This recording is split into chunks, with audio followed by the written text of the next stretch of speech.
Hello everyone, welcome to this module. In this step, we're going to cover your operational policies. Now these are policies that in many cases, depending on your size of your organization, you may want to treat them differently. We're calling these ones out separately as operational policies because oftentimes you're going to want individuals to acknowledge receipt of these, actually sign saying that they acknowledge that they know where these policies are, that they've received them, that they've gone through their initial onboarding training, and this is a part of that.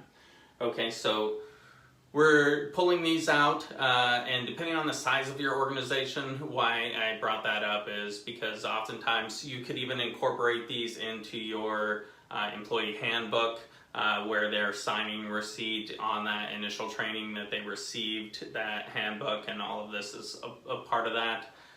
Again, depending, scale this up, there are documents that you'll be able to download.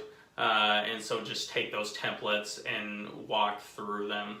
But the first one we're going to talk about here is your acceptable use policy. So what is really acceptable for the end user to do while working on company equipment, right?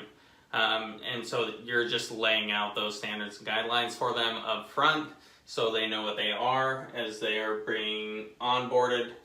Sanctions policy, if they go outside of that acceptable use, what could happen to them, anything from initial training of what's appropriate to termination, up to termination. So it's just going to dictate that in your sanctions policy. So that's going to be available for you, and you're going to want to ensure individuals receive that and that you're able to identify and show evidence that you had individuals acknowledge receipt of these.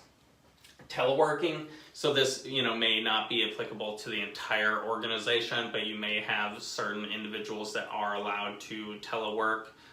So for those approved individuals, you're going to give them a teleworking policy that's going to outline the standards and guidelines for that, them being allowed to do that.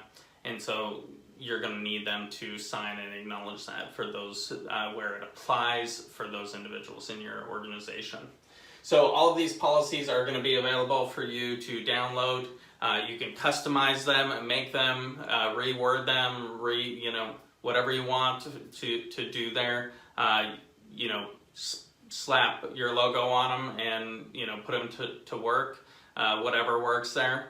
If you do find instances where you're looking for additional policies that you may think would be operational policies that you're trying to come up with, just leave a comment down below, and we'll work on creating those and adding them to this repertoire as well for yourself and other members, cybersecurity resources that can use this going forward. All right. Hopefully that's helpful. If you have any questions about any of these as you download them and look through them, please just reach out, let me know, and I'll respond and get a response back to you in whatever that question may be. So other than that,